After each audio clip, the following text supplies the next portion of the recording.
Hi ನನ್ನ ಸ್ನೇಹಿತರೆ, ಎಲ್ಲರಿಗೂ ಸ್ವಾಗತ. ಇವತ್ತು ಒಳ್ಳೆ ಒಂದು ಕಾಯಿ ವಡೆ, ಅದು ನಾನು ಇವತ್ತು ಒಲೆಯಲ್ಲಿ ಮಾಡ್ತಾ ಇದ್ದೇನೆ ಕಾಯಿ ವಡೆ. ಆಮೇಲೆ ಇಲ್ಲಿ ಚಿಕನ್ ಪದಾರ್ಥ ಉಂಟು, ಅದು ಸಹ ನಾನು ಒಲೆಯಲ್ಲೇ ಎಲ್ಲ ಒಲೆಯಲ್ಲೇ ಮಾಡಿದ್ದು. ಒಳ್ಳೆ ಮಣ್ಣಿನ ಮಡಿಕೆಯಲ್ಲಿ ಒಲೆಯಲ್ಲಿ ಮಾಡಿದ್ದು ಚಿಕನ್ ಪದಾರ್ಥ ಮತ್ತು ಕಾಯಿ ವಡೆ. ಈಗ ಸ್ಟಾರ್ಟ್ ಮಾಡೋದಷ್ಟೇ. ಎಣ್ಣೆ ಒಳ್ಳೆ ಬಿಸಿ ಆಯ್ತಾ ಬಂತು. ಅಂದರೆ ಇದು ನೋಡಿ ಅಂತೆ, ಇದು ನಾನು ಅಂದರೆ ಇದು ಹೆಚ್ಚಿನವರಿಗೆ ಗೊತ್ತಿರ್ತದೆ. ಅಂದರೆ ಈ ಒಂದು ಪ್ಲೇಟ್ ಇದೆಂತ ನಾನು ಡೀಟೇಲ್ ಆಗಿ ನಿಮಗೆ ತೋರಿಸ್ತೇನೆ. ಇದಂದರೆ ನೋಡಿ,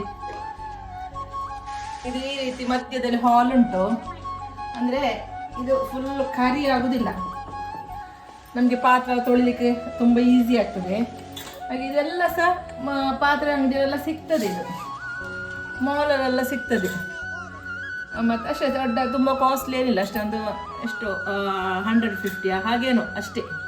ಮತ್ತು ಇದು ತುಂಬ ಒಳ್ಳೆಯದಾಗ್ತದೆ. ನಾನು ಸುಮಾರು ತಂದಿದ್ದೇನೆ, ಬೇಗ ಹಾಳು ಸಹ ಆಗ್ತದೆ, ಹೆಚ್ಚು ನಿಲ್ಲುವುದಿಲ್ಲ. ಆದರೆ ನಮಗೆ ಮತ್ತೆ ಕರಿಯೆಲ್ಲ ಕೈಗೆಲ್ಲ ಕರಿ ಆಗೋದಿಲ್ಲ, ಎಂಥ ಸಹ ಹೀಗೆ ಕರಿಯೆಲ್ಲ ಹೆಚ್ಚು ಕರಿಯೆಲ್ಲ ಆಗೋದಿಲ್ಲ, ಒಳ್ಳೆಯದಾಗ್ತದೆ. ಇದಂದರೆ ಹಳೇ ಸ್ಟೈಲಲ್ಲಿ ಈ ಥರ ಬಟ್ಟೆಯಲ್ಲಿ ಮಾಡೋದು. ನಮ್ಮಲ್ಲಿ ಅಜ್ಜಿ ಎಲ್ಲ ಹೀಗೆ ಮಾಡೋದು, ನನ್ನ ಅಪ್ಪ ನಮ್ಮ ಅಜ್ಜಿ. ಅಮ್ಮಮ್ಮ ಸಹ ಮಾಡ್ತಾರೆ, ಆದರೆ ನಮ್ಮ ಅಜ್ಜಿ ನಮ್ಮೊಟ್ಟಿಗೆ ಅಜ್ಜೊಟ್ಟಿಗೆ ನಾವಿದ್ರು ಹಾಗೆ. ಮತ್ತು ಅವರು ಜಾಸ್ತಿ ಹೀಗೆ ರೊಟ್ಟಿ, ಅಕ್ಕಿ ರೊಟ್ಟಿ, ಆಮೇಲೆ ಕಾಯಿ ವಡೆ, ಅದನ್ನೆಲ್ಲ ಅವರು ಹೀಗೇ ಮಾಡೋದು. ಹೀಗೆ ಮಾಡಿ ಎಲ್ಲ ಕಾದ ಎಣ್ಣೆಗೆ, ಅಂದರೆ ಒಲೆಯಲ್ಲಿ ಎಂತೋದು ಒಳ್ಳೆ ಆಗೋದು ಮಾಡುವಾಗ. ಗ್ಯಾಸಿನಕ್ಕಿಂತ ಸಹ ಒಲೆಯಲ್ಲಿ ಮಾಡುವಾಗ ಒಳ್ಳೆಯದಾಗ್ತದೆ.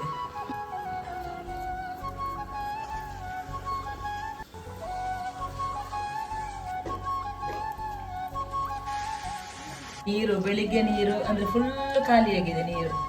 ಈಗ ಇನ್ನು ಈ ಒಲೆ ಇದೆಲ್ಲ ತಿಂಡಿ ಆದ ನಂತರ ಪುನಃ ತುಂಬಿಸಿ ಇಟ್ಟರೆ ಬೆಳಿಗ್ಗೆಗೆ ಲೈಟ್ ಬಿಸಿಯಾಗಿ ಬೆಳಿಗ್ಗೆ ಎದ್ದ ಕೂಡಲೇ ಕುಡಿಲಿಕ್ಕೆ ಎಲ್ಲರಿಗೆ ಸಹ ಒಳ್ಳೆಯದಾಗ್ತದೆ. ಮತ್ತು ಪುನಃ ನಾನು ತಿಂಡಿ ಆದ ನಂತರ ಪುನಃ ಇಡ್ತೇನೆ, ಸಂಜೆ ತನಕ ಬರ್ತದೆ. ನಾನು ಸಂಜೆ ಅಂದರೆ ಇದು ಬೆಂಕಿ ಮಾಡೋದು ಸ್ವಲ್ಪ ಕಡಿಮೆ ಅಲ್ಲ ಗ್ಯಾಸಲ್ಲೇ ಈಗ.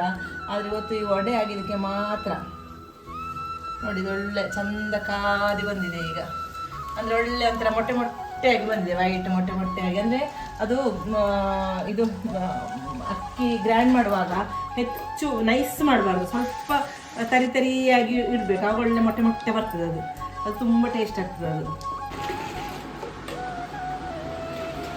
ಅದು ನಾನೀಗ ಚಹಾ ಈಗ ಮಿಕ್ಸ್ ಮಾಡ್ತಾ ಇದ್ದೇನೆ. ಚಹಾ ಮಿಕ್ಸ್ ಮಾಡ್ತಾ ಇದ್ದೇನೆ. ಇದು ನಾನು ಹಾಲಿನ ಪಾತ್ರಕ್ಕೆ ಚಹಾ ಮಾಡಿದ್ದು. ಇದು ಹೆಚ್ಚಿನ ಮನೆ ಹೆಂಗಸರು ಈ ಒಂದು ಅಭ್ಯಾಸ ಇರ್ಬೋದು.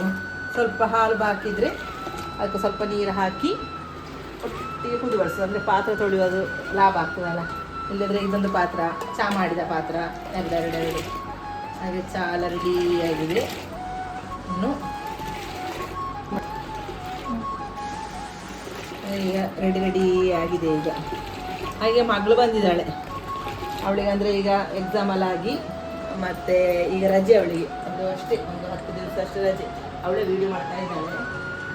ಮತ್ತು 10 ದಿವಸ ಉಂಟ ಮಗ, ಒಂದು ವಾರ ಇಲ್ಲ, ಒಂದು ವಾರ 8-9 ದಿವಸ ಅಷ್ಟೇ ರಜೆ ಅವಳಿಗೆ. ಹಾಗೆ ಅವಳಿಗೆ ಅಂದರೆ ವಡೆ ಮತ್ತು ಚಿಕನ್ ಪದಾರ್ಥ. ಹಾಸ್ಟೆಲ್ನವರಿಗೆ ಎಲ್ಲರಿಗೂ ಸಹ ಅಷ್ಟೇ ಅಲ್ಲ, ಅವರಿಗೆ ಎಂತ ತಿನ್ನುವ ಏನು ತಿನ್ನುವ ಅಲ್ಲಿಂದ ತಿಂದು ಸಾಕಾಗಿ ಹೋಗಿದೆ ಹಾಸ್ಟೆಲ್ ಫುಡ್.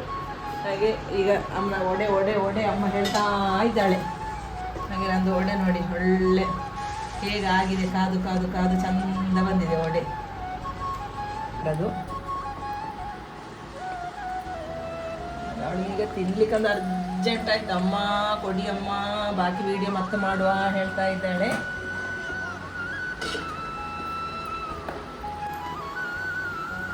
ಒಳ್ಳೆ ಅಡ್ಡಿ ಪೊಳಿ ಇನ್ನೊಂದು ವಡೆ. ಇನ್ನೊಂದು ಬೇಕಾ? ಸಾಕು ಚಿಕನ್ ಸುಕ್ಕ ಪೀಸ್ ಬೇಕಾ? ಸಾಕಾ? ಇಲ್ಲ ಹಾಕಿ ಸಾಕಾ? ಬೇಕಾ? ಇನ್ನು 2 ಪೀಸ್ ಹಾಕಿ. ವೇಸ್ಟ್ ಮಾಡಲಿಕ್ಕಿಲ್ಲ, ಇಲ್ಲ ಬೆನ್ನಿಗೆ ಬಿಡೋದು ವೇಸ್ಟ್ ಮಾಡಿದ್ರೆ. Okay, thank you. ಚಾ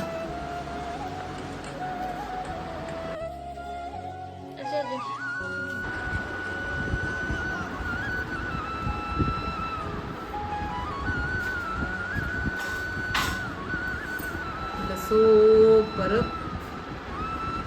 ವಡೆ ಮತ್ತು ಚಿಕನ್ ಪದಾರ್ಥ.